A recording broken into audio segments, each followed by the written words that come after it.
Hello people of the world, and welcome to today's episode of Coffee Chats with Jax. I want to talk about body image and eating disorders and where I'm at and what my journey's been with that thus far. So if you have caught up with me at all or been following me at all, then you would know that I have recently been looking into the topic of body image and eating disorders since about a year ago today. Lately, I've been doing a lot of reflecting and a lot of writing about things from my childhood that led to it. When I was maybe like 10 years old, I was told to stand up in the middle of dinner by someone, and he told me to stand up and come here, and he felt around my stomach, and he felt like he kind of like pinched like the flabs around like my hips, and I was like, what are you doing? And he told me that he saw me in the hot tub next door through the fence and thought that he saw that I was gaining weight and needed to check and make sure that I wasn't. That hurt. But just as like somewhat of a background of where this started, I was raised under the impression of this is how you're supposed to look. As I got older and I got into a really dysfunctional relationship with a guy, I don't want to get into all that right now. If you want to know more about what that story and journey has looked like, I'm going to put links in the description box below for videos I've made more descriptively talking about that, and I'm sure I'll share more later. Right now I want to celebrate where I'm at, because this whole entire year, like I said last week, has been a year of recovery for me, and eating real meals has been a really big part of it. You see, I used to be really scared when I would look down at my plate and see a whole plate of food. If there were carbs, if there was any sort of fat, I was an anxious mess. If I was eating with people, if I was out to dinner, I would be very specific and have lots of rules about what I can and cannot order, what I can and cannot eat. And I would laugh about it and make jokes about how I only eat almond butter and cereal and Quest bars, and that's true. That's all I ate. That was my cover. But this year, I was talking about it for the first time and held accountable with it for the first time.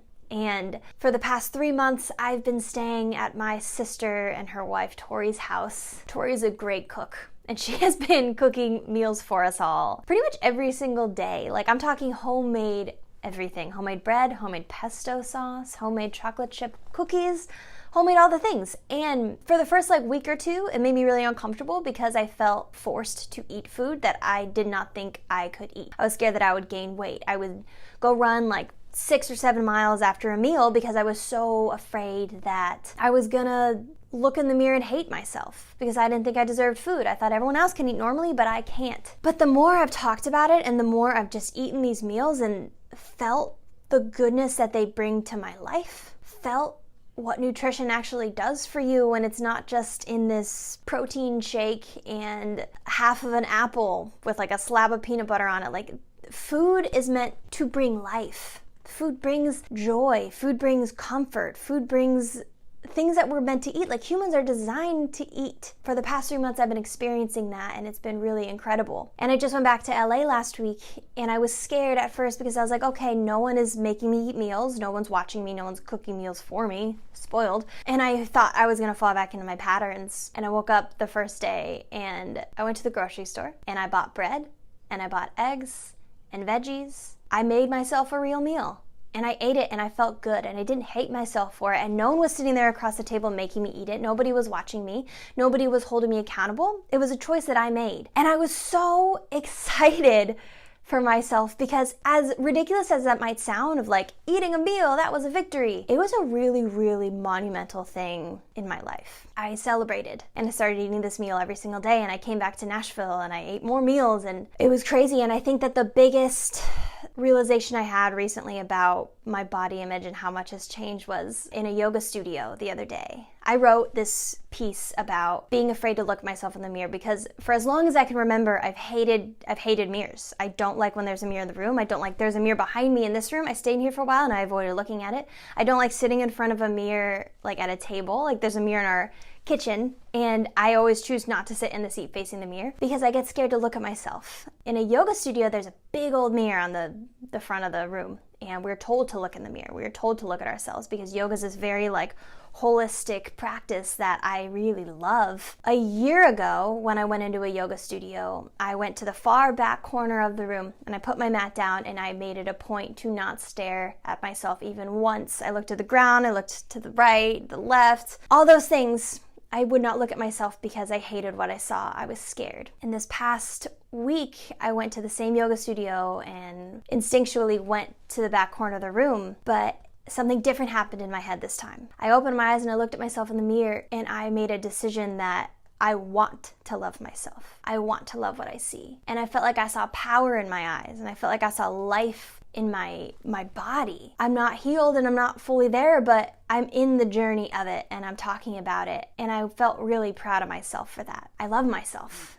And I want to make that a daily decision. And I want to make choices in my life that show that I love myself. I want to make choices in my friendships and who I share what with and how. And I want to take my power back. I think we all need to do that in different times in our life. And this year has been a big year for that for me. I have a choice. I have a say.